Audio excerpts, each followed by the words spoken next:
ആ അമ്മ ഇപ്പൊ നാട്ടിൽ നിന്ന് വന്നേ.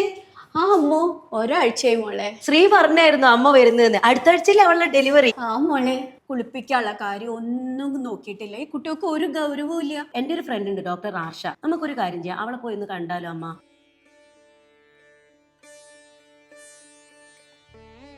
ആർഷ ഇതെന്റെ ഫ്രണ്ടിന്റെ അമ്മയാണ്. അമ്മ ആകെ ടെൻഷനില്ല. ഒന്ന് പോസ്റ്റ് ഡെലിവറിയെ പറ്റി നീ ഒന്ന് പറഞ്ഞു കൊടുക്കോ? ധാത്രിയിൽ നമുക്ക് 15, 21, 27 എന്നിങ്ങനെയുള്ള ചികിത്സാ രീതികൾ വരുന്നുണ്ട്.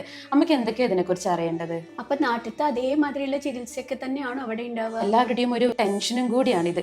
നാട്ടിൽ കിട്ടണ അതേ രീതികൾ നമുക്ക് ഇവിടെ ചെയ്യാൻ പറ്റുമോ എന്നുള്ളത്.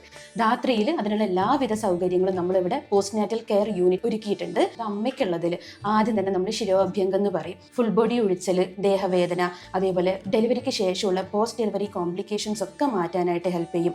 പിന്നെ കിഴികൾ വരുന്നുണ്ട്, വേദുകുളി വരുന്നുണ്ട്.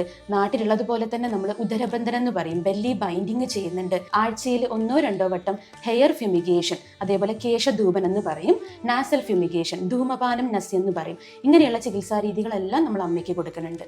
അതിനുശേഷം ധാത്രിയിൽ തന്നെ തയ്യാറാക്കുന്ന ചില പൗഡേഴ്സ് യൂസ് ചെയ്തിട്ട് ഫേസ് പാക്ക് നമ്മൾ പ്രൊവൈഡ് ചെയ്യുന്നുണ്ട്. കുഞ്ഞിന് നമ്മൾ ആദ്യം തന്നെ കുഞ്ഞിന് വേണ്ടി മാത്രമായിട്ട് ഇൻഡിക്കേറ്റ് ചെയ്തിട്ടുള്ള ആയുർവേദ ശാസ്ത്രത്തിൽ വിധിക്കപ്പെട്ടിട്ടുള്ള ചില തൈലങ്ങളുണ്ട്. അമ്മക്ക് ഇപ്പൊ സമാധാനായില്ലേ? സമാധാനായി.